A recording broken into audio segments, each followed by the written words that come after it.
twin cam, Evo, shovel, a panhead, and the W, the side valve.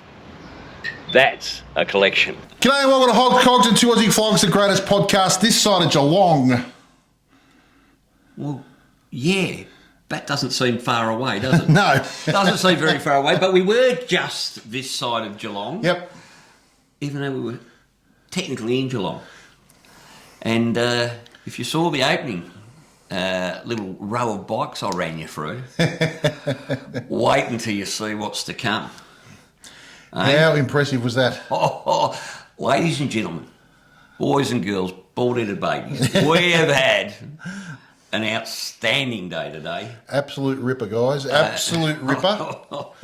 Gunner is an absolute legend. All right, for those of you that don't know, Glenn Gunner Foley, Yep. well, known to everybody as Gunner, Yep. previously worked, he just recently retired from Geelong Harley Davidson, okay, and prior to that he's worked at Harley City, Peter Stevens. Yeah, various other Harley dealers. He's a man with some knowledge about bikes. Actually incredible. It never fails to astound me the knowledge that these guys have when we go and see one of their collections, and that's the scary thing for me is that once they're gone, a lot of this not. I mean, I would love to just have a 100th of his knowledge, a 15th of his knowledge. So we zipped on down the highway. Let's take a look at the Gunner collection. Righto, mate. So we've again we get speechless with things. We've just come down to Gunner's place. Now you probably know Gunner from Geelong Harley. You would have seen him on a couple of Danny's videos and stuff like that. Yeah. Well, mate, there were days in the past where there were men that were built, and I don't mean, ones with two breasts and a vagina. I mean men that were built and who learnt how to take the machine and take it to the next level. Yep. Gunner is one of these types of blokes, mate. Gunner is one of these blokes that is, we've all heard about his prowess as a mechanic. Yep.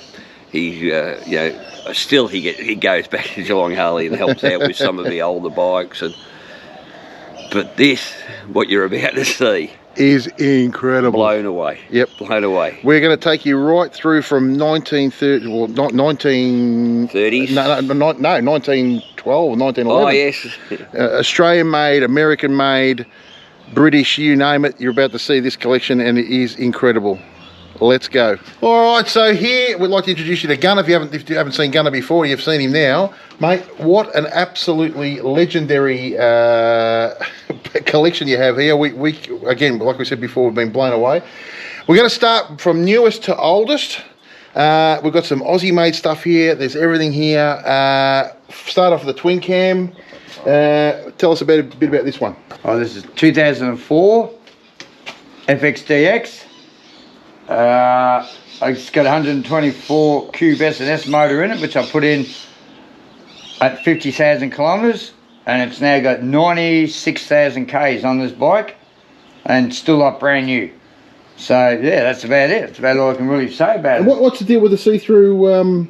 I just put that on for for looks. Bit of wank factor, just to look good, and you can see the gear-driven cam in there. Yep. That Perspex is actually 747 windscreen Perspex. Really? Yeah, so that's why it doesn't tarnish or burn or go or crack or do anything. So yeah. Beautiful. So yeah, pretty cool. Nearly the last of the carbureted engines as well. So I've got the biggest throttle body carburetor, a bit over 2.5 inch, the D series on it. And does 11 seconds in the quarter mile all day long. That's a wicked looking piece of bike, my friend. That is a wicked looking bike. It's a street bike. Yes, it is. S&S motor. Wow. And I've got the anti-wobble kit on it, so when I'm doing 180 k's around the bend, I don't get the death wobbles and stuff. Handles pretty good actually. So what does that actually do? So that keeps it... Stops the engine from moving sideways. Yep. And then at really high speed around the bends, it stays firm. So you have a positive feel instead of sort of getting a bit of a wobble. Yep. So yeah. So is that similar to the ones they put on the MH now, which are up here? Similar, yes. Yep. Yeah. All right. Now what's this one we got here? It's a 95 bad boy. Yep. Yeah. So Springer. yep, Springer. So Evo. Evolution. Yep. The mighty Evo, the engine that saved the factory. If it wasn't for the Evo, Harley would have disappeared. So how highly do you rate the Evo engine? Probably the #1 engine out of all the Harleys they ever made. And I call it an over-engineered shovelhead, or an all-alloyed shovelhead. Yep. But they were so good, they just kept going and going and going and going. And yeah, they saved the factory. So with maintenance on the Evos, just keep them going, just keep oil and... Yep, just keep the oil up, just service and maintain them regularly, they go forever. So yeah. Paul's just trying to get free mechanical advice. For us, Oh, okay. hey, good. Hey, Yeah, no, you tight ass. you just keep the oil up on them. Yep. But yeah, like any mechanical thing. Just What year's that? 95. 95. That's a good looking unit, eh? How do you find the Springer front end? Magnificent. These modern ones work so good compared to the early ones. Early ones, bang, Yep. wobble everywhere. These things they handle really good. So yeah. In comparison to normal... Comparison to early Springer front ends. Yeah. How do they compare to telescopic Yeah, forks. yep. Telescopic forks are definitely more precise. Yep. But they're still. But they don't look as good. Yeah. They look cooler. 100%. Now, next one, this Shovelhead. Now, we saw this Shovelhead at Shovelfest. Yeah. So, let's, what's going on with this That's one? the last of the shovels, late 84. And it's a FLHX, which they made 600 white ones and 600 black ones in the world. Yep. Which is called the Harley Davidson Special Edition Hydra-Glide. And most of them, nearly all of them by 84, had mag wheels, rubber mounted engine, 5-speed gearboxes. This is solid man engine, 4-speed, spoke wheels, but it has Evolution style fuel tank and wet clutch and primary and rear belt drive. Electric start? And electric start, yep. And it's the only shovel that has this seat. Yep. That mounts under here. All of them mount at the back. Yep. Or FXRs are different that. So it's the only one for that year for that seat. Now, how does that one ride? Beautiful. Yeah, we just did that. You just did the Shovelfest. Rides like a limousine. Yep. Yeah. And you haven't done anything to the suspension to it? It's just, that's all? No, all standard. And they're original pipes, and they're not called slash cuts. They are called Harley Davidson turnouts. Okay. Meat mine, genuine. So what would be the main difference between this and the Evo?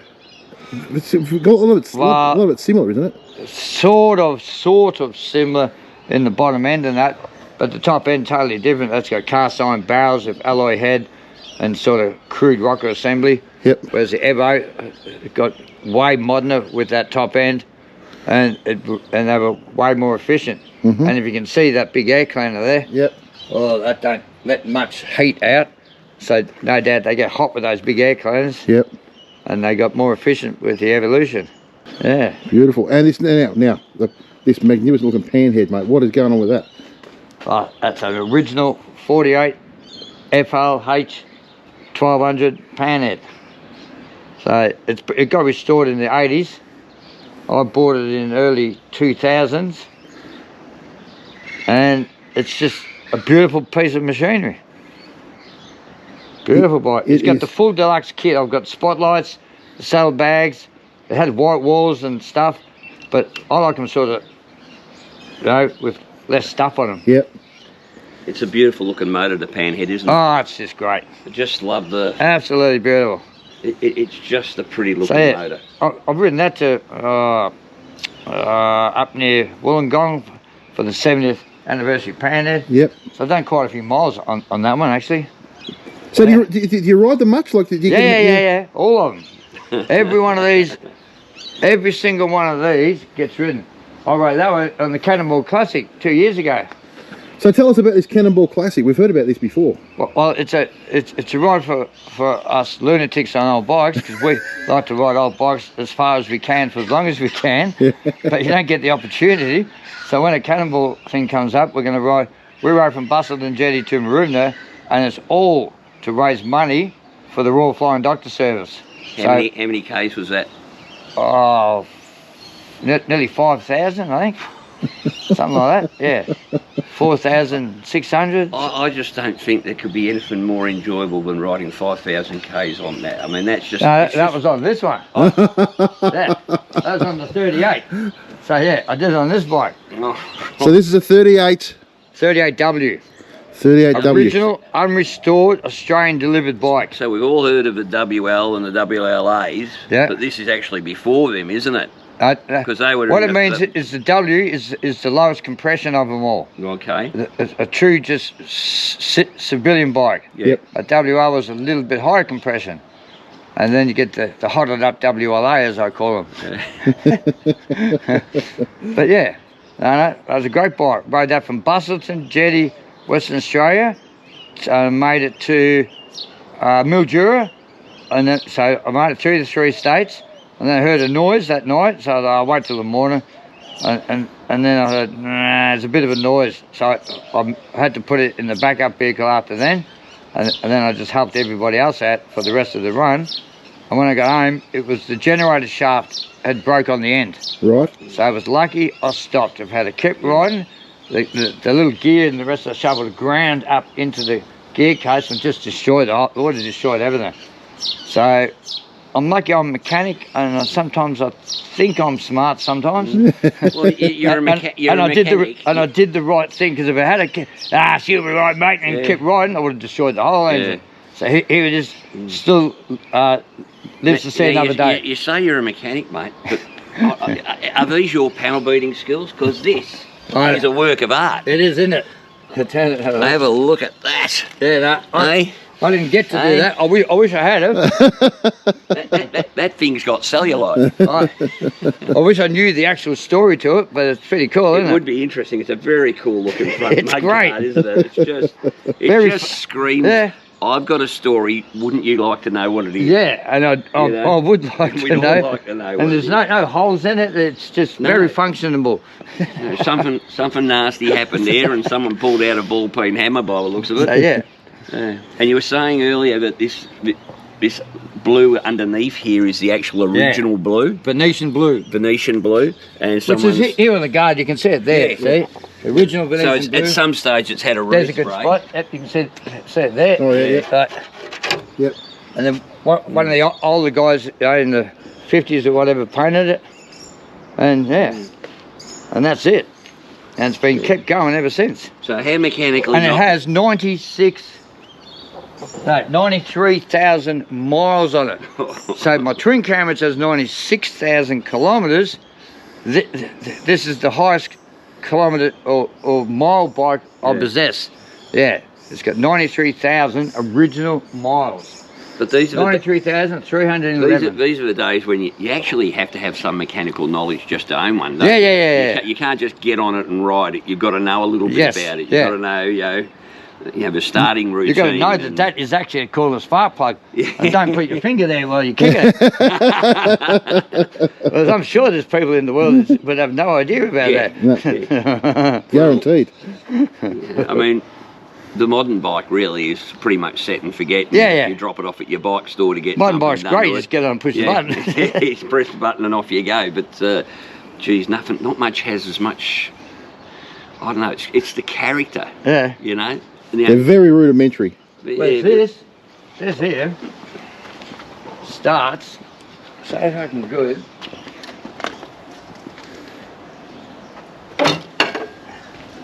This is how I would normally do it. We're about to see something quite exciting here, I think. I got it. Yeah, you got it? Yeah. Oh, maybe. Just gotta watch it. Yeah. That's it. Fuel on. Fuel on. Don't have to do that these days. Use a good choke. Bit of choke. Good What do they kick. say? 3 kicks. Fully advanced.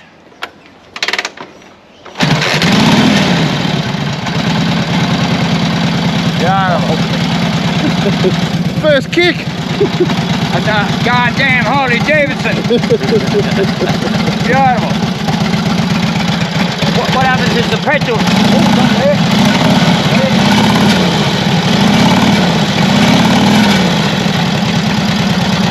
The petrol pulls up, so you got to give it clear of the bit.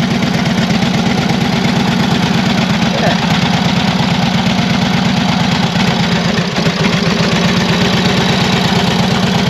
Beautiful. And so the petrol pulling, is that a known thing for these sort of bikes?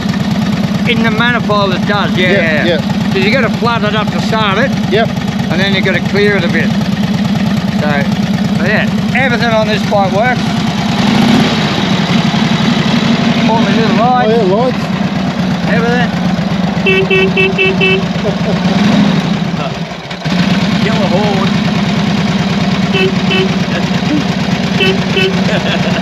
Yeah. And what's with the Gladstone bag on the back?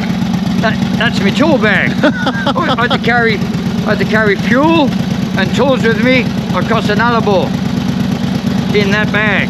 Wow.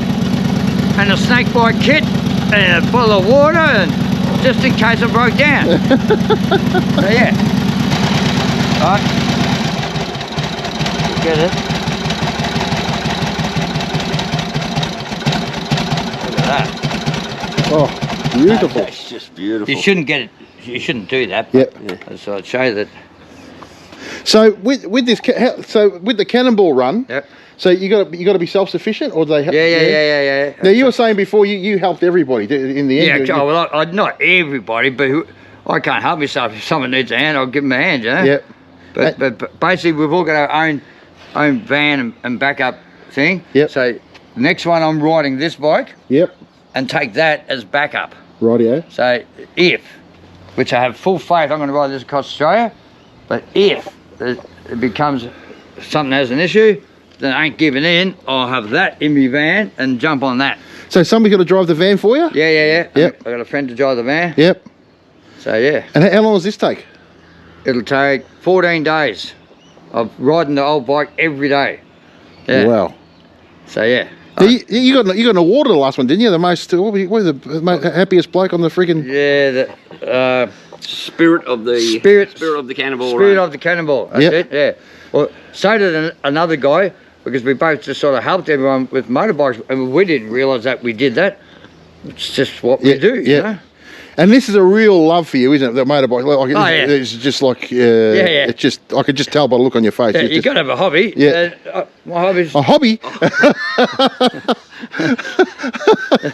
People collect stamps and do weird things, you know? Jump in their head and count to 10 at the beach, or do weird stuff. Well, this is my hobby, so... And they probably think I'm weird doing this, but I don't care. That's incredible. Everybody's got to love something. Now, give us a story on this beautiful piece of machinery here. So this is a 1923 Invincible. Yep. And I'm just having a look here. I reckon. Yeah, I need to nip that off. That's right. Yeah, this is a 1923 Invincible made by Turner Brothers. So this is Australian gun. Australian made. Australian made Swanson, with a JAP motor. Yep, Swanson Street, Melbourne. And they were made in conjunction with the Firth brothers in Richmond. And yeah, it's all Australian made. It's a copy, the front end's a copy of the Henderson. Yep. This front end here. I can see it'll work. Yep. Bounce. Yep. Sort of bouncing. A messenger seat, which is like on Harley Davidsons. Yep. It's got Harley Davidson style twist grips, but all the rest is Australian. But British engine and British Burman gearbox. Now I noticed this. There's not 2 throttles, so this is the throttle. Yep. And over here's the Advance and retard, yep. Advance and retard. Again, something else we don't have to worry about these days, isn't it? Yeah. Eh? And what's the go? Look at this before. This is your oiling system, yeah? That's my oil pump. So Yeah. if it fit, what I'll do is I'll overdo it. I'll pump it up and down a few times, right? So there it is. Can you see the oil coming out of there now? Yep. All right, watch this when I do this. See how I'm loading it up? Yep. What I'll do is load it up, and I can see that. Now that there is going into the motor. Right. Because I don't have an oil pump. So close that back off. I go about a quarter of a turn, and I want to see a drip out of here. All right. See that drip? Yep. That's it. I want roughly a little bit more. That's it. I want roughly about 30 drips a minute. That's what's recommended. That's incredible. Like, that's the geez, that's bugger all, isn't it? Well, you think it's not, but it's already got Yeah. like half a litre in the engine. Yep. And then it will burn oil and spit it out onto the road. Yep. So it only needs a little bit, because it's not returning any oil anywhere. So it stays in the motor. He needs one of Cole's catch cans. Yeah. So yeah. That is beautiful. So this is the one you're doing on the Cannonball Run. That's my plan, yeah. Yep. And this is how many? What is 1,000 cc. 1,000 cc's and 3-speed. 3-speed, yep. And very crude gearbox. Like you got to, when you're riding it, Yep. you got to try and get the right rev. Even though it's got a clutch, it's been converted to hand clutch. It won't just easily go into gear. Yep. You got to get the right rev and make it fall into gear. Okay. Sort of thing, yeah. And then with neutral, I have to find it anywhere between here. So it's very crude. Yep. It is. And there's me genuine 1915 Lucas horn.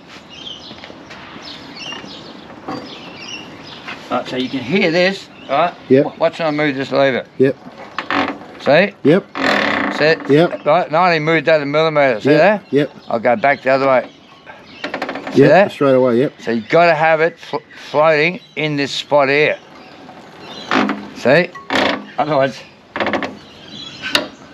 now it's in second. But yeah, Wow. pretty crude, but I love it. So how did you get how did you get to understand how all these things work? Like, did somebody tell you, or you just went through? No, I'm just a mechanic. I went trade school when I was young. Yep. I'm just keen. Yeah, well, I'm typically know if these are freaking trade school when you were young. You're not that bloody old. No. You just know about motors. You know? Yep. Yep. So yeah. And is it with these a bit of like trial and error when you fix them, because or you have manuals, or you? No, I got no manual, nothing. Yep. I'll get the basic specs of a JOP. Yep. With JOP information. Yep. So I know it's 7/16 before top dead center for the timing, fully advanced for when you do it in the rear cylinder. Yep. Everyone gets it wrong because they do it from the front, but you got to do it from the rear, and that's the difference in about 5 degrees, I think, something like that. But it all works out good. And to get something to this standard, I mean, that's in beautiful condition. Well, I got this done up, and I've completely torn it apart because I don't trust no one. Yep. So I've had the wheels, the brakes off, I've redone everything. I've put all new 5/16 wheel bearings in the front and rear. I've had the whole front end off, did the steering head. I've had all these cables out to make sure they're all correct. Yep. And I've had half the engine apart and the gearbox out and back in, and now I'm ready. I'm happy that it's all good. So how long will that take you to get all that done? Oh, don't know. I don't really. Like a year? Oh, no. Months. Only took me months. three Okay. months. Yep. Yeah. So was it in this condition when you got it, or was it, or like have you had it repainted and everything? No, I haven't had it repainted. This is how it was when I got it. Yeah. Wow. And it's got a whole acetylene lighting system for it. Yep. But I've taken all that off Okay. because I'm making it as light as possible. Because they never had lights back in the 20s. A brake light wasn't compulsory till March 1930. So I don't even need a brake light. But when I go on a Cannonball run, I'm going to have a brake light on here. Yep. because that's called common sense. Yeah. I believe it is anyway. Yeah. So I'm gonna rig up a brake light for the back of this. Okay. Yeah. And you do that permanently or just for the run? Just for the run. Just for the run. Yeah. And what I'll do is I'll get me acetylene lighter, a little fancy little acetylene light, and I'll mount a globe and stuff in there. And Yep. I'll just modify it. Do it that way. And what's this one? What's this next one? And that's a carbine. That's the younger brother to the Invincible. Yep. So that's another extremely rare bike. And these were, did you say these were made in Richmond? In Melbourne, both of these were made in Richmond, Melbourne. Yes. Yep. And they were sold in Swanston Street. Right. So yeah, Australian made bikes. It's just great. Back in the day when Australia was absolutely pumping with motorbikes. Yeah, and in innovation. Yep. Not like now. I don't seem to make anything. No. Don't even make a tea towel anymore. They don't do anything. I don't get it. But anyway, that's the world we're in. It's actually a disgrace, to be honest. Yeah, it is. It is. Oh, I know. Australia made some of the best things in the world. You know? Yeah. So when you compare this to English bikes, the Australian-made bikes, how do they stack up with the English bikes? Well, they're pretty well sort of the same. Yep. Very similar. Australian probably. This here being an Australian-made bike, this is made more sturdy than a 1920s British bike. There's no denying that. Yep. But they're all sort of similar because they use mainly British components. Yep. Now Gunnar, this one over here, mate. I just love the setup of the brakes on the old bikes, mate. Oh yeah. They are just sensational. I mean, this one's extremely crude. Yeah. Explain it to us, the police system. Well, it's basically a direct drive. So this is a bump and jump start. Yep. So how I do it is I've got to pull this in. That's a decompression. And it opens up the 2 exhaust valves on the engine. Yep. And then I'll just run for it. Push it. Push start it. And as soon as I hear it go, chum, chum, I'll quickly let that out, and then it will go, bum, bum, bum, bum. And there's my accelerator here. So I open that fully up as the choke, so that's fully open, and then there's my accelerator. Oh my God. And the Brembo brakes, I believe these are. Oh yeah, that's right. And then get back to the seriously modern brake system. Yeah. That there is usually a piece of wood, right, or a big chunk of extra hard rubber. Yep. And what this one is a really hard rubber, nearly like plastic, and supposedly it rubs in the V. You push it here, and with this little teeny over-engineered lever. When you're on it, actually riding it, you use your heel like that. Yeah. See, because you won't get your foot. I'll show you. So when I'm actually on it, see, to ride it, way too hard to get back like that. Yep. So while you're riding it, you just go like that, and then hope for the best. So what's it like going downhill? The traffic lights. Yeah, no. technically this is like when you used to sit on your skateboard, mate, and put your feet down to slow down. These 3 bikes here would never get ridden on a normal road because you can't stop them. Yep. They're direct drive. Okay. There's no clutch. You can't pull up at the lights, and that's why there's not a real lot of these type of bikes around, because everyone crashed them in the day. Yep. Because you can't stop them. What happens on this? So when you put the brake on, the engine's still running. Yep. With the wheel turning. Yep. And you've got to somehow close the engine down, and to actually really stop, the engine will stop. So then imagine doing this in modern traffic. Then I have to get up like this. I'd like about to change, and Church Street, Richmond. and then Church Street, Richmond, and run through the intersection while hopefully it starts before the lights change, before you get to the other side of the lights. So yeah, no, you couldn't ride it in modern traffic at all. Yeah. You'd die, or you'd wreck the machine. Yeah. As much as it'd be good fun trying. And this one here, what year is this? This is 1912 JAP. Well, sorry. Right, you can see how the brake system on this one works. Yep. Right. Yep. Oh, it works perfectly. So this is 1912 That works a treat, mate. J and N Taylor, made in Adelaide. So this is an Adelaide bike. Yep. I'm pretty sure the company to this day still exists. Just show us that brake one more As time. an engineer, right. We'll give it a go. You ready? Yep.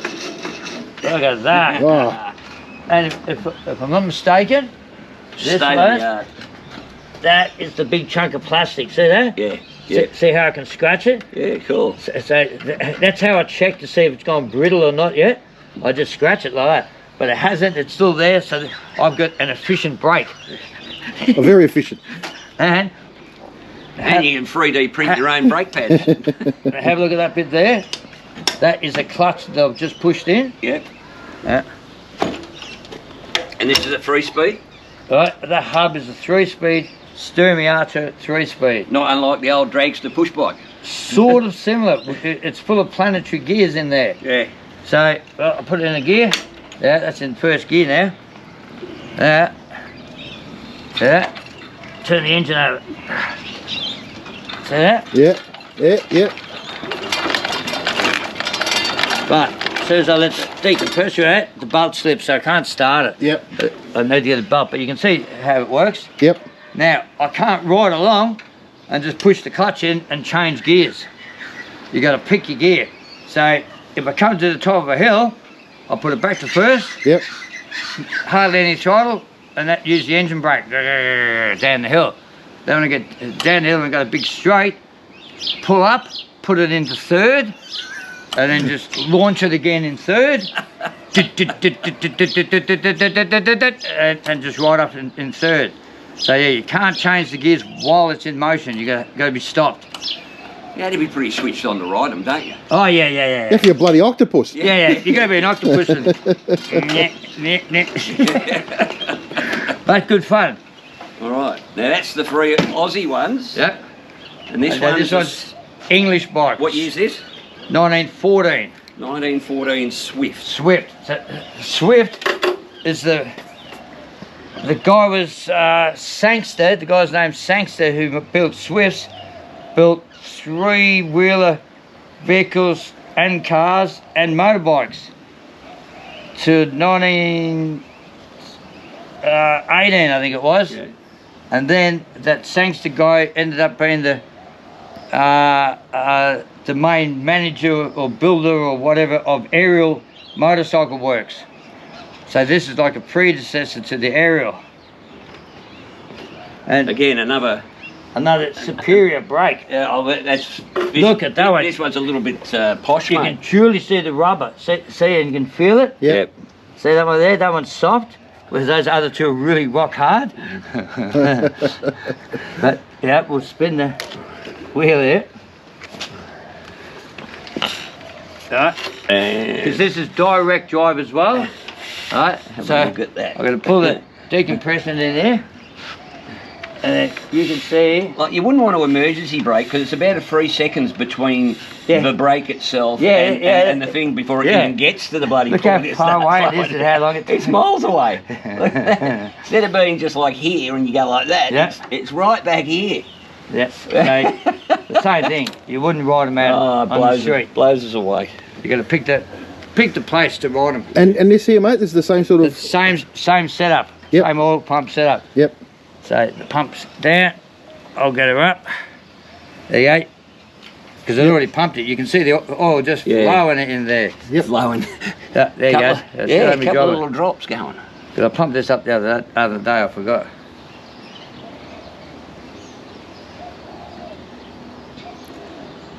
You can see it. I can see it. I can see it perfectly. Wow. I'm sure people love seeing that. Yeah. That is incredible. And this has a front centre stand as well. Yep. Which is pretty rare. And basically, it's only to change the wheels, really. So you can get the wheels off easy. Yep. There's nowhere to put jacks on them. And do you still ride these as well, ever, or? If I ride this, or that one, I've got the biggest car park in the world. So across the road. Yeah. So I go over there on a Sunday and just push them, start it, do a lap. Yep. That's it. I'm happy. They're running. Yep. I don't abuse them. I just make sure they're always functionable, and that's about it. Well, So, mate, that's 9 incredible bikes. Every one of them has got So its own character. they all go. At the moment, the carbide I've just done the magneto. So the magneto's now sparking extra better now. And I've just got to put it back in and it's ready to go again. But so yeah, so everything goes. Now, we've still got a couple of others to have a look at too, haven't we? What's this drag bike in the garage? Oh, yeah, the Shovelhead. All right, Gunner, now this drag bike, this was just the freaking fastest shovelhead in freaking the West, wouldn't it be? It used to be, it was the first Shovelhead, that engine is, Yep. the first Shovelhead in the world to do 7.2 seconds. And that was Jeff Smith's. That's when Jeff Smith had it. Geez, that seat looks comfortable. Imagine sitting on that. Oh. Pretty cool, I tell you. It's a good feeling. When was the last time you rode this, mate?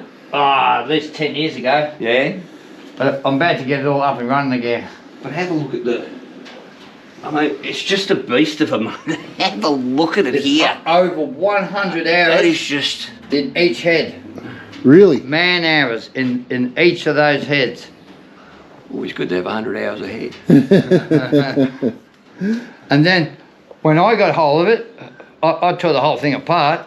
And I rebuilt the gearbox. That's a Jim McClure shaft and clutch. He only made 6 of those setups in the world. And there's one of them there, Jim McClure, who was the world's leading top fueler in the 90s, I suppose. So it's all years ago. That is But incredible. it's 14.5 to 1 compression ratio, 114 cubes, with just the carburetor on it, and does 10 seconds. And I'll be able to, I easy get in the 9s. It's how I do the clutch. But if I rode it in the 9s and 8s all the time, then it's way more brutal and harder on parts. Yeah. So I'd rather just have it for fun, you know? Yeah, yeah. So how many runs would you get before you have to rebuild this? Well, I took it out for 2 years, probably just say for 2 years every second weekend. Still run like a dream. I've never had to rebuild it. Because remember, you're only doing a quarter of a mile, so if you do 4 runs on a weekend, you've only taken it for 1 mile. Yeah, yeah. So I've probably only done, 20 miles on it maybe, I don't know. So when you think of it like that, even though you're only riding it flat out, you're never riding it softly, it always has flat out. Yeah, it's... But it's only for 10 seconds. It's only for 10 seconds. So surprisingly, if you're not too brutal on them, they do last for a while. Sit on that, put your foot on the back of those pegs, and you go, for fuck's sake. Oh my lord. See? You must hang on I to can just that. imagine that with shit going past you at, And you're hanging on to oh it. my god, factor 7. And you got this engine right there near your face, just screaming. Oh yeah, it's yeehaw.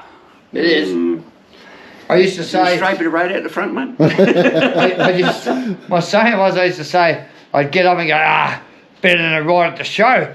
And it didn't cost me $10. Cost you $10 for a ride at the show. I'm this cost you more than $10. Yeah, it does. Cost you a bit more than 10 to ride it. So... But yeehaw. Okay, I'm going to sound a bit silly here. How do you change gears on it? Push Has it got that a button. quick shifter. See here? Okay, so it's got a quick shifter. That always lives on it, Yeah. so you don't accidentally push it in. Then you pull that off. Bang. Yep. Bang, bang, bang. 4-speed. And you got to flick it. Bang, bang, bang, bang, bang, bang, bang. Yeah. What the art is to hang on here like dealer, Like grim death. and you have to be able to flick it. Yeah. If you can't flick it, if you just push it, Yeah. it's slow motion. Yeah. See how? Oh, okay. Yeah. See, and you don't realise that that's slow. Yeah. And you go, oh, it's slow. It's only... No, when you're a drag racer, it's click, click, click, like that. So, yeah. So there's a bit of an art to it, it is. But it's good fun. Now, what's it? Okay. Aluminium padded seat. Yeah. I mean, you've actually got bolts up your ass here. Yeah, no, there is a cover that goes on here. I would hope so. Yeah, that is to stop the rubber from the tyre. Hitting you in the back, yeah. No, covering everything. Oh, covering everything. See, because it actually has this on it. Yeah. This is the actual seat. Oh, okay. Yeah.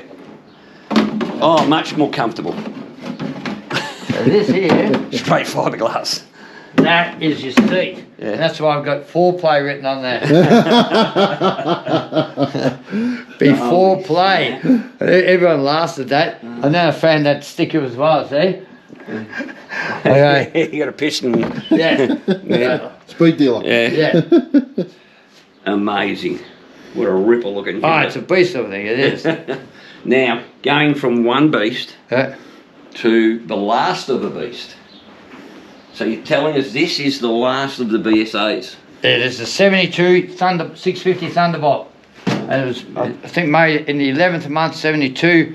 It's technically makes it a 73. Yep. But it's a 72 model. And yeah, fully restored. I didn't restore it. I got it like this. Yeah. And yeah, the carb is full of crud, so I got to undo that. But it all works. It's a whole happening thing. There you go. Yeah. Right, so I remember. See that British bikes? Yep. Horn on the other side. On the right hand They side. do weird things, you know. Then they're my blinkers, if I remember. Yep. Yep. That's it. Yep. So you don't care what you ride. I mean, yes, you've got a lot of Harleys, but you've also got a lot of everything else, mate. Yeah, so you're, I love all bikes. You're just a bike enthusiast, aren't you? Yeah. I did have a whole pile of Z50s, or 3 of them, but I got rid of them. So yeah, I love all bikes. And what's this one over here? And that's a 49 Hydra-Glide. So, Yep. so that's a year before the Springer front end. No, year after. A year after, sorry, the Springer front end. So the one out there is the 48, very first panhead ever. Yep. With the Springer front end. And this one here is now starting to get modern because we get telescopic forks, and this whole bike works too. And this is all converted to 12 volt. That's why that horn sounds weird. Yeah. It's just one of those modern 12 volt horns. So yeah, so this is all 12 volt converted, and original key and ignition still. Look at that. That's extremely rare because everyone has MGO fucking whatever. Yep. So half of this bike's original, and the other half I've got it all done up and to go. But it's an original colour, maroon.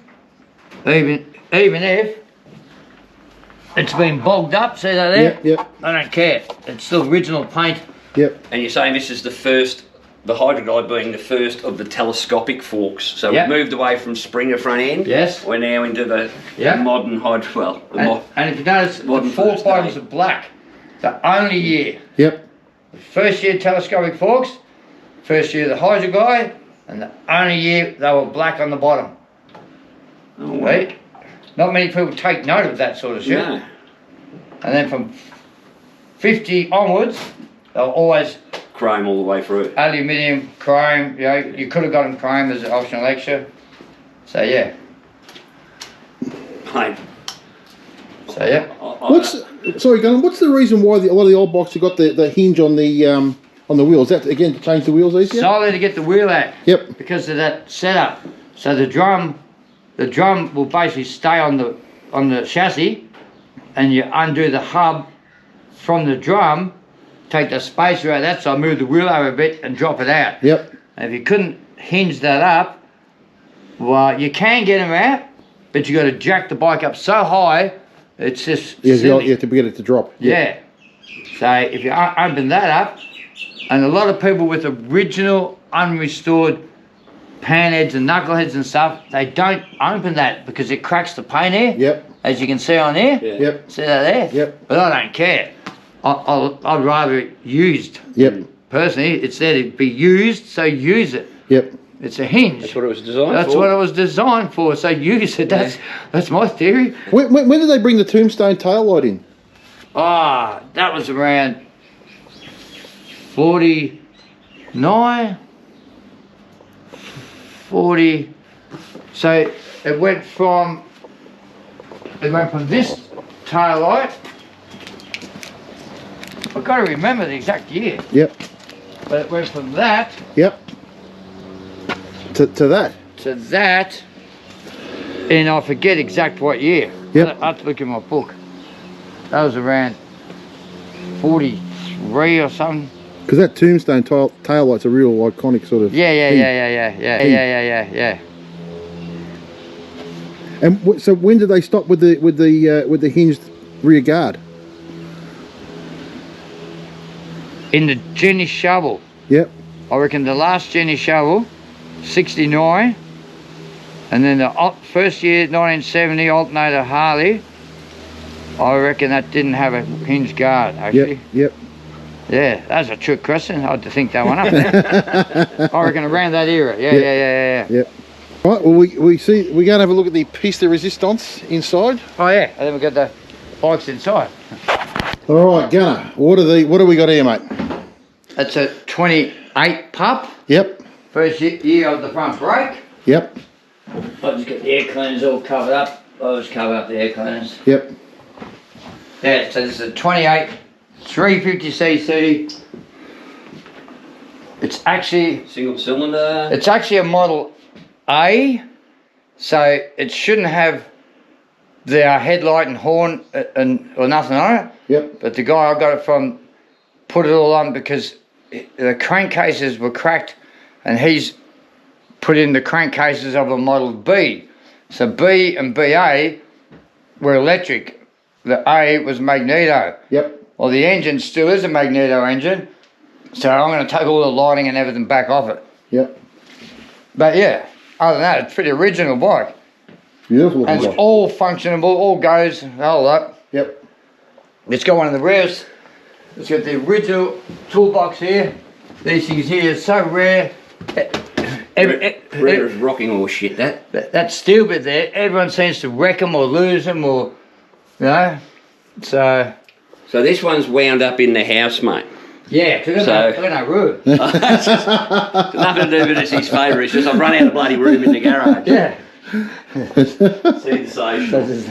Alright, now we're going to... Unusual for us to get to what we probably think is the biggest classic you've got, and it ain't a Harley Davidson, believe it or not. It's one of my other favourites. Have a look at this baby. That's a 1930 CTT Triumph, which is pretty rare. The only thing non-original on that bike are the handlebars, because that year they had everything internal on the handlebars, and I do have the original bars, and I am going to eventually redo that and put the original bars on, because I just love originality. Tell us a story about the badging on it, mate. So the badging on it is it's like a World Glide thing, and that was for, in 1930, the World Trade Fair. So Triumph put it on their tank for that year only. So yeah. And you were saying there was very few of these sold because it was in the midst of the Depression. It was in 1930 when the Depression was on, and it was the top of the line model that Triumph had. They had the other side valves and stuff under this model, and they didn't really sell a lot of them because no one had any money in 1930. And here I am in 2024 and I've got one. So it's 5.5 more years, mate. It'll be 100 years old, that. Yeah, so it's super solid. 100 years old. I know. And have a look at the condition of this. It is...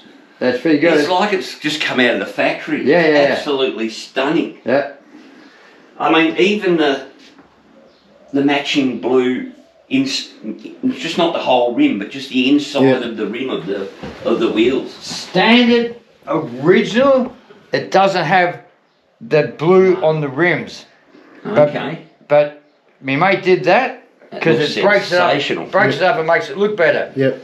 I've put a matching blue heat shrink on here because what this is your oil feed system.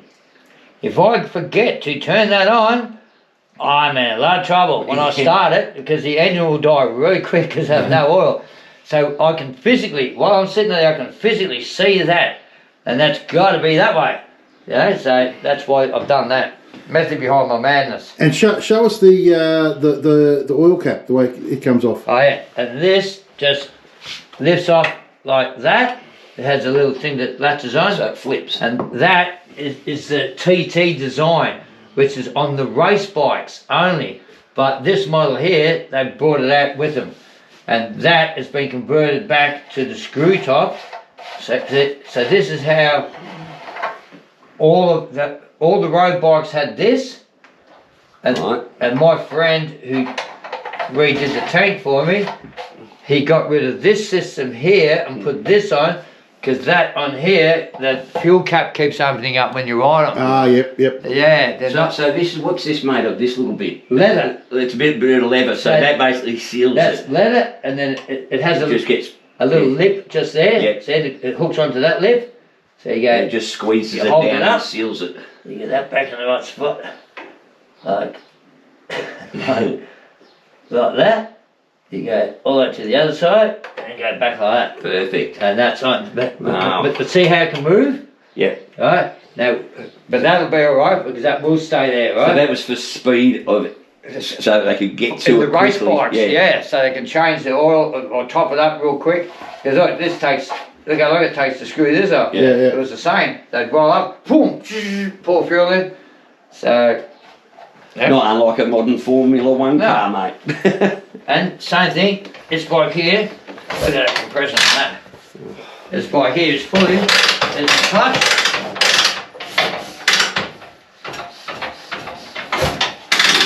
Fully functional. Yep. Everything on this bike works. So yeah. That's a beautiful piece of machinery. Wow. Oh yeah. And if I remember, that's right, I think that is numbered. I'm gonna lie, I can't see. Because that steering down there was something to do with the World Fair as well. It's got little symbols all the way around it. Oh, you got numbers. It was numbered. See that? Yeah, all the way around. Yeah. So Cool. genuine. This is pretty rare. Yep. All the reproduced ones won't have those numbers on it. Okay. Yeah. That's what that guy got it from, was explaining it all to me. Wow, mate, what a collection. Every time we come across one of these collections, all I can think of is that blokes like you don't exist anymore. Yeah, I know. They make fellas in a different model these days. Oh, they do. And like the bikes of old, you guys have survived this long. It's, mate, it's just a shame that when blokes like yourself and Dave Sanderson are gone, all this knowledge is just appears that it's going to be lost. Yeah, I know. It breaks my heart. Yeah. You know. We can only try and. 100 years from now, they'll sit in the museum and no one will know how the fuck to start them. Yeah. Because they don't know how to push a button, so everyone has to start them. They'll go, how do I log into this? Starting sequence? What's a starting sequence? Actually, I've got some pictures here. I just spotted that. Here's a picture. Of Geelong Harley Davidson back when you started? I remember. There's a picture of a Harley Davidson workshop back in the 20s or pre-20s, and there's a couple of ladies on a bike. Wow. They're actually pretty cool pictures. That is cool pictures. Yeah, they are. That's when ladies were ladies. Look, she's about to take that other woman for a dink. Yeah. See her holding on to the dinking bars? It's just great. I fucking love it. How cool is that? Here is the Harley Davidson School of Motorcycle Mechanics 1917. Look at that. Wow. That is actually a good shot. But I don't know how clear you can get that. And then there's William Harley and Arthur Davidson, the first public photo shot in 1914. So I possess the oldest part number known to Harley Davidson, -15E. And that's a brand new chain in there from my 1915 onwards model. Brand new. There you go. Wow. Try and find one of them. See the number? See the part number? Yep. Wow. Other than that, -29A is the 6-volt So battery. this is new old stock basically. It's brand new. Brand new. Old stock. Yeah. Original. And I managed to get that through Harley Davidson archives.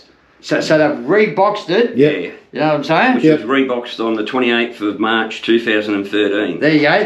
That's when they redid it. But look at the... Or was that 1913? I think they had barcodes in 1913. It might only, people might think, oh, yeah, whatever. Technical difficulties. Oh, it's only a fucking chain. No. Wow, fucking good on you. But it's 100 and something year old fucking chain. Yeah. That's what it fucking is. Oh. Oh, look at Look at that. that. Still in the Actually, package, right? You got the link.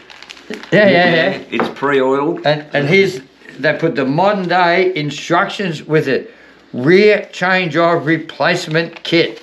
I fucking love it. I went, oh, look at that done. They even modernised it with the modern instruction. Yeah, that is very cool. And it tells you the years of it. Look at that. I know it's only a chain again, but I thought I'd show you that. Yeah, nah, mate, that's... 1915 part. Yeah. Wow. When I found them, and they only had 2 left in the archives in the world, I bought the both of them. So yeah, I know. I'm surprised they sold it to you.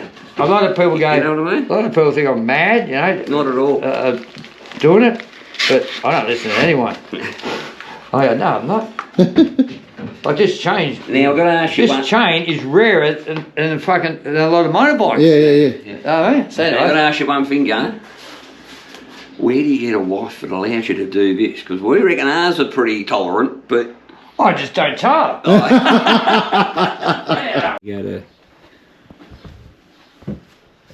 All right, so Gunner, what have we got here, mate? This is a 26 pup, but it's a 26A.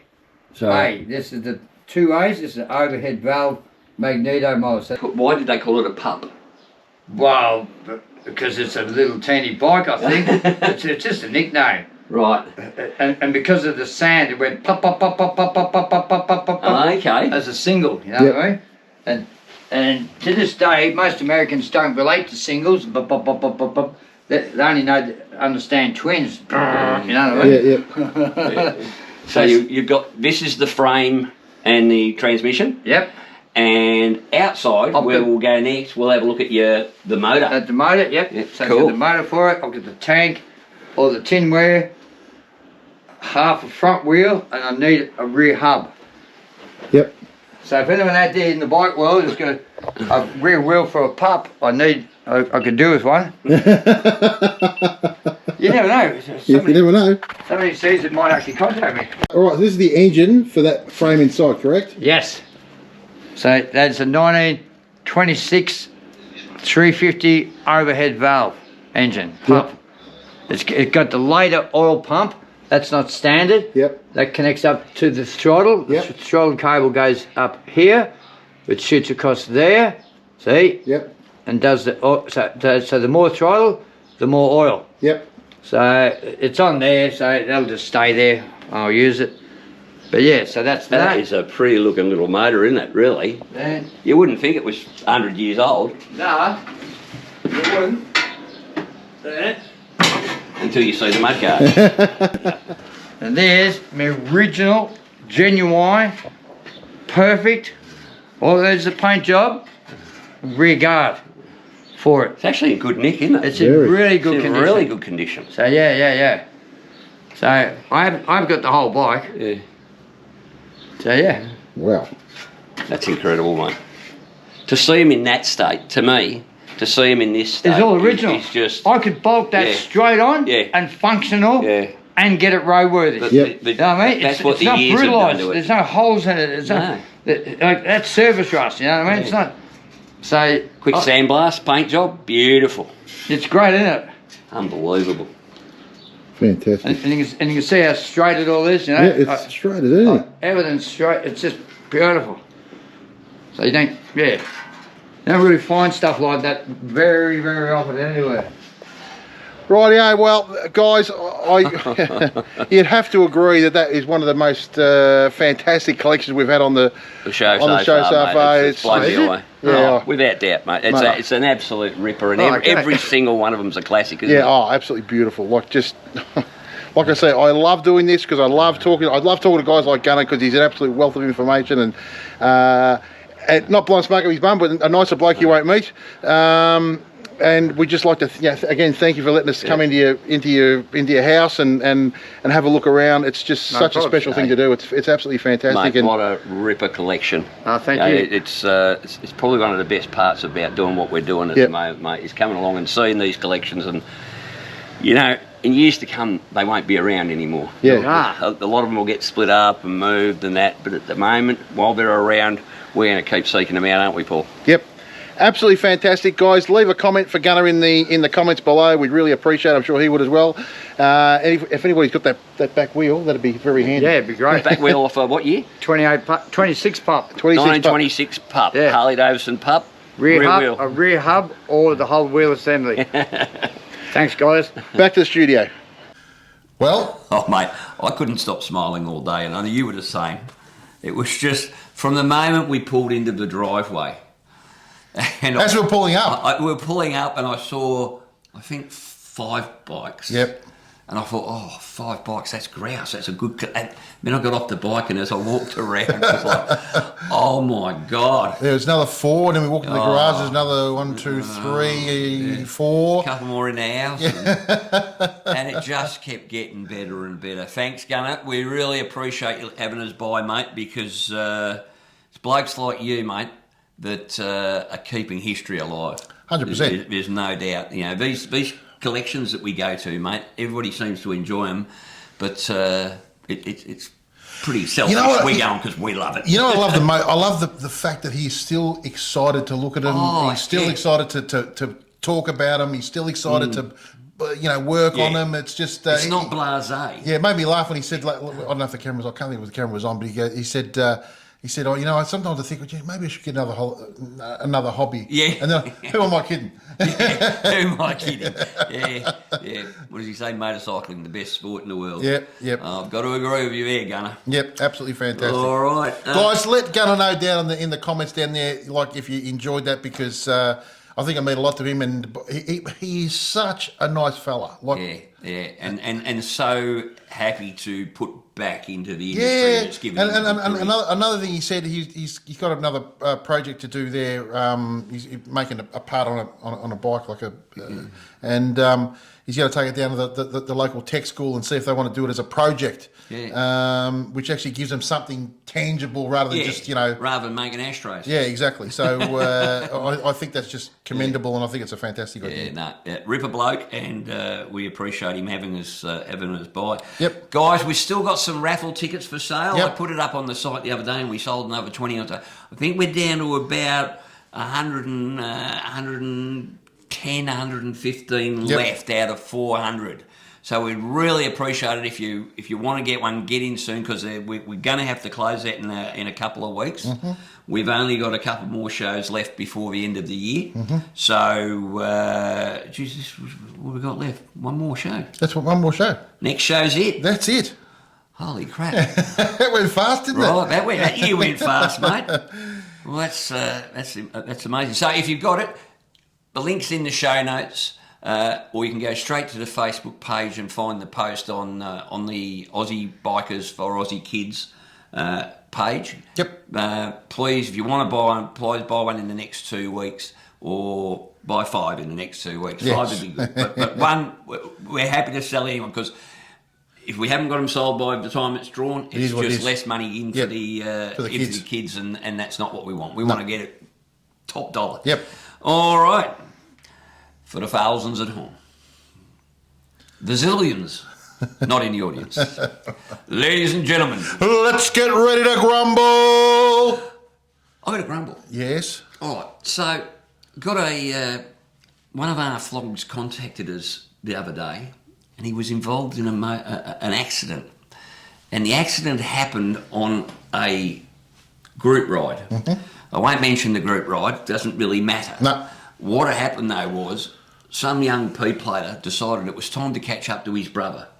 And he did so by bouncing off the curbs and in front of about a shitload of other bikes, dumping his bike on the ground.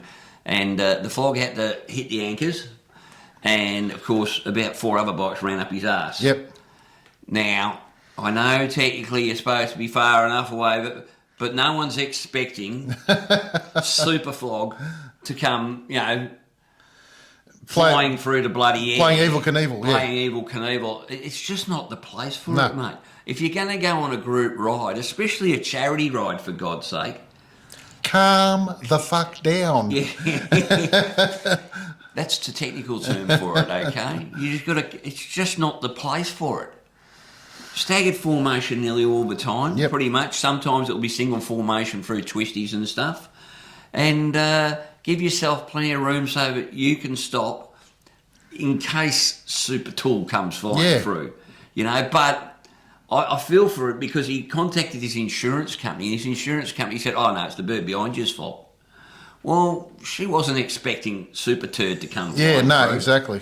You know, and I think that's a bit hard on her because she's uninsured, so she's going to get hit with a massive bill, and probably the guy behind that and the guy behind that. And it ended up with about 4 bikes go down, I think he said. Yep. And I said, well, seems to me that this all happened because of one person's stupidity. So I suggested, mate, you know, it's easy for your insurance company to say, oh, we'll just get the person at the back because technically it's called careless driving. Yep. But I think that's unfair on the chick at the back. Yeah, I just... You know, they've all had to pull up in such a hurry. It's like, you know, if a child runs out in front of you and you hit the anchors big, you miss the kid by this much, but the next person hits you up the arm. Yeah. No one's expecting the kid to walk out. And No. I know technically we should all leave enough space, but I just think it's a bit cruel. Yep. So I've said to him, it might be an idea to go and have a word with the coppers because you know, they might see it differently and go, well, you know what, this whole thing was caused by a dickhead. But of course, he did that, and guess what they said? No, mate, it's no, you go and sort it out yourselves. No one was injured, so you don't need to report it. Well, you don't need to report it, but it should be reported. Yeah. You know, we're talking about motorcycle safety. Victoria Police are on the bloody television every other day telling us about motorcycle safety. And we're giving them one that's caused by one of our own. Yeah. And they don't want it. No, exactly. You know? I don't know, mate.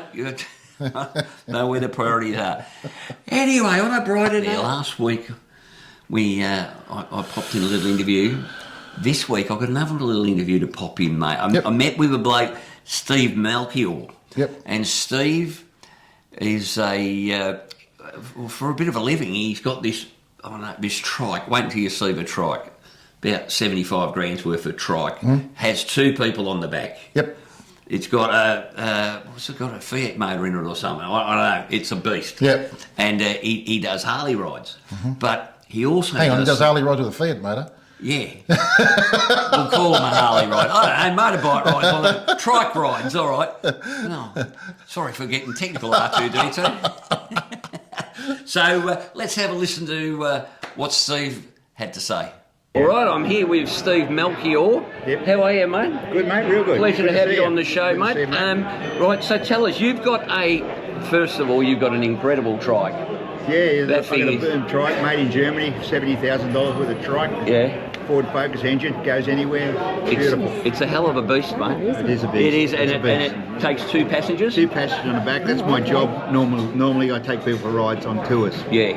All right, so you also make trailers, I believe. I'm the owner of Elite Campers. I've been making trailers for 20 years for Yeah. motorcycles, small cars. It goes very well. But you don't just make trailers, mate. I mean, your trailers are going all over the world, aren't they? Yeah, I've So sold them in what's- America, what's- New Zealand. What's different with your trailers than, say, the average motorbike trailer? I use it. I know what I want. I know how to build one. Yeah. My background as an aircraft engineer.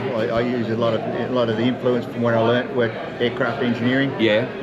It's a product that won't fail and it lasts forever. Well, mate, if they're dragging them over to the States from here, there's got to be something going from Oh them. yeah, I've done 6 tours over to America with taking a trailer. I do the tour 7 weeks, then I usually sell at the end of it. I put it in Craigslist, sell it straight away. That's one way of doing it. So where are you based? And Wollongong, just north of Wollongong, Just little north of town called Wollongong? Helensburgh. That's the factory. So what are we looking at for a one of your elite trailers, We mate? start off at $5,000 for the base one, then you Yeah. go right up to $10,000, which will give you your free camping. It's got a fridge in it, got a charging. It's a bloody mobile home by the sounds of it, mate. You live in it as long as you want. When I go to America, I live in it for 7 weeks. Really? Yeah, just travel around. And then you offload it. Yeah, I float. You come home and build another one. Yeah. That sounds like a life. That sounds like a perfect life. Next year I'm doing Alaska with the trailer, going to Alaska, then down through Canada again, and just back to Bonneville Salt Flats, then I go to Sturgis, then Colorado. So you've done. Now we were just getting some photos taken by the year of what year everybody went to Sturgis. How many times have you been, mate? I've been 6 times. Started going in 2011. Yep. And I've been 6 times already, and I'll be going again next year. I'm planning it already to ship. And if anyone's interested in going to America, I have a container. I ship a container. Yeah. So one of the other things Steve does, is he transports bikes over to the States and to other places.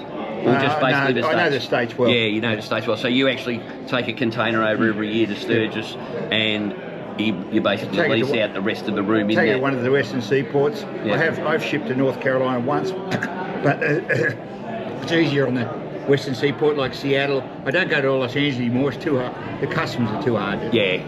And that's the different thing is, and if you're going to transport your bike overseas, you've got to do your research, don't you? Because especially in the States, you'll get ripped off picking up your bike where if you go to the wrong place. So that's why it's probably better to go through a company like Steve's. Well, it's not a company. I've got a broker who looks after my shipping. I know where I want to go, what the costs are, and I give a good package. All right. So if someone wants either one of your trailers or to look at one of your trailers, where do they go? Have you got a website or anything? www.eliteproducts, ELITE products with an s.com.au. Cool. Check it out, give us a call and mention you've been to Sturgis and I'll give you a deal. That sounds fantastic, mate. Well, thanks for coming on the show. Really appreciate it, mate. And, a lot of people consider bringing a bike over. What about bringing a bike back? I've got a chap in Los Angeles. If they buy one. I've got a chap in Los Angeles. He's an Australian bloke, lives over there, good mate of mine now. He's been shipping my bike back because it's cheaper to ship them back than ship them over. Yeah. About under $2,000 to get them back for. Geez, that's cheap. That's cheap. But what about buying a bike over there? Never done it. Never tried? I've done that in the UK. I bought a bike in the UK when I travelled around the UK. Yeah. It was well worth it. Because the world's becoming a lot smaller place, isn't it? Yeah. That's the option. Buy a bike from a bike shop. Tell them you're going to bring it back. Ask for a deal. Yeah. How much will you give me when I bring it back? When I bring it back. So basically, instead of hiring it, you buy it and then sell it back to them. You'll save money. Save a lot of money. Yeah, well, the price of hiring a bike over there is horrendous. Oh, I didn't even get a cuddle before that bloke screwed me last time, I tell you. Mate, thank you very much for coming on the show. Lovely talking to you. Really appreciate it. Lovely talking to you. All right, cheers. All right, mate. Well, that was bloody informative, wasn't it? Mate, he's a wealth of knowledge. He's done a fair few kilometres himself, and I'll tell you what, those trailers. Yep. I was having a look at them on his sign, and I've put the website up. You'll have seen.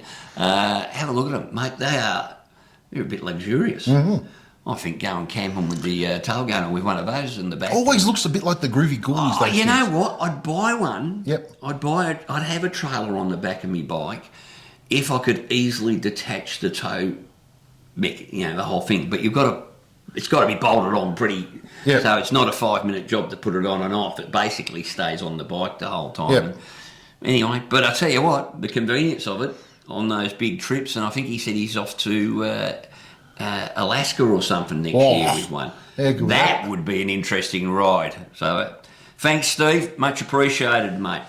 Now, our Corbin Cap competition that was announced last week. Yep. I've got 3 of the contestants have contacted us. Yep. I've contacted them all back. Only 3 of them have returned. So take a look if you entered the Corbin Cap competition. The Hogs, Cogs and Two Aussie Flogs store, mate, has been going all right lately. Yes. Now, Christmas presents are coming. Christmas is coming up, mate. And we have a Hogs, Cogs and Two Aussie Flogs special pack there, which is on special, which is pretty cool. And also, that's where you go to buy your raffle prizes. Yep. Your raffle tickets, sorry. So the link is in the show notes. All right, so jump on board. So what else have we got? Biker news.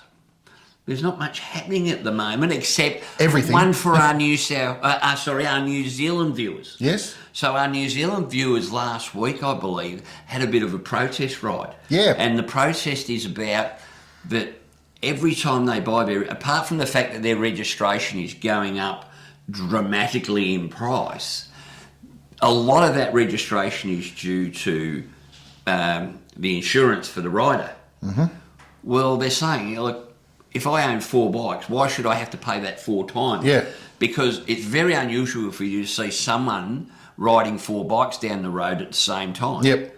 They can only ride one at a time. And the guy I was watching on YouTube about it, it was very interesting that they're actually fighting to basically register or insure the rider. Which I think it's a really good idea. Well, it's common sense, isn't it? It won't happen here because no, they're too addicted to our cash. Yeah, if that happened here, I mean the Hume Highway would go back to being a goat track because they wouldn't get anything. It just won't happen. But I think it's a really, really good idea. I think it is too. Especially for motorbikes. Yeah. Cars I can understand because everybody's sort of swapping cars and everybody drives each other's cars, especially in a family. But on a motorbike, I just think it's look, even if the rule said you're only allowed to ride one at a time, I think we could probably abide by that, mate. You could try. I'm only going to ride one of my motorbikes at a time. Unless you're like Ben Hur, get one under each foot and just go on the road. Fantastic, mate. All right. Now, it looks like Bert and Annie have been out at it again. Yep. G'day folks, welcome to the show. On today's episode, we're heading out to do the awareness ride for the Motorcycle Riders Association here in the north of Tassie. And that's a ride from the Perth Roadhouse through Launceston City out to the Hillwood Football Club. Be interested to see how many bikes are out here today. It's usually a pretty good turnout with the good weather. So, forecast for rain this afternoon late. We'll just have to wait and see, I guess. Another warm one. Not whinging though.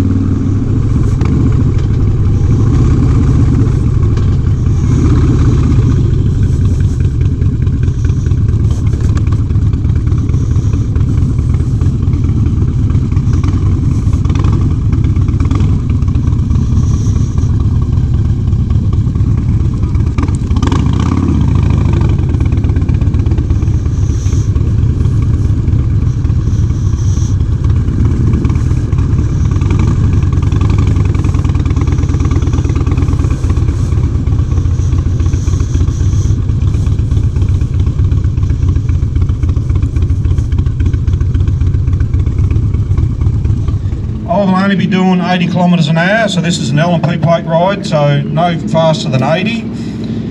If you see gaps in front of you and people are only doing 50, 60 kilometres an hour and causing hanging back, please overtake them so that the bikes try and stay together. And if you see a bike with a big red bow on the back of it pass you, that means that that's the tail end bike. It means that you're being cut out of the group for going too slow. So if you see a big red bow go past you, speed up.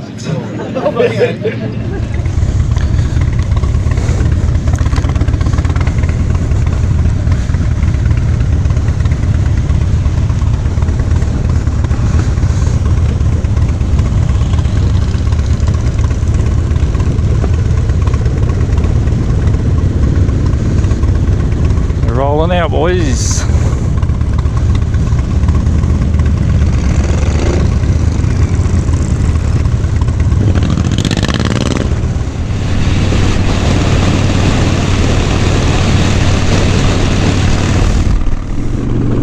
See this bloke here in front of me in the black? That is the Launceston Mayor, Mr. Matty Garwood, out riding with the crew today. What a legend. Bikes, 4 sets of lights. Well done, Launceston motorcyclists. Letting people know that we're about on the roads. Great turnout. And into the city we go.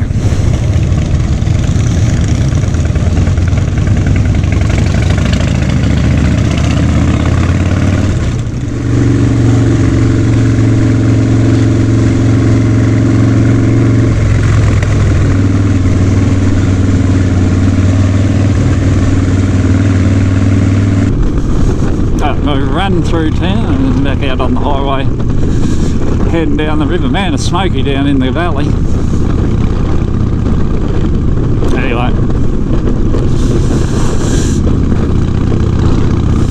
ideal temperature, no rain, perfect.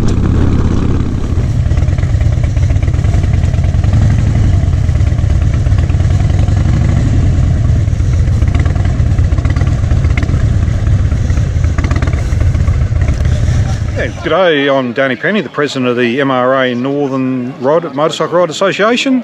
We're at our annual awareness ride, and the awareness ride's been running for 35 plus years now. I've lost count, and it's all about basically making people aware, the general public, of it's coming up to the peak riding season, and there's a lot of motorbikes on the road. So yeah, we just get out there in a big group, ride through the middle of Launceston, and just make people aware that there's, it gives us a presence on the road, and it makes them sort of realise there's a lot of bikes and they've got to sit there at the traffic lights for 5 minutes waiting for us to go past. So yep, that's what it's all about.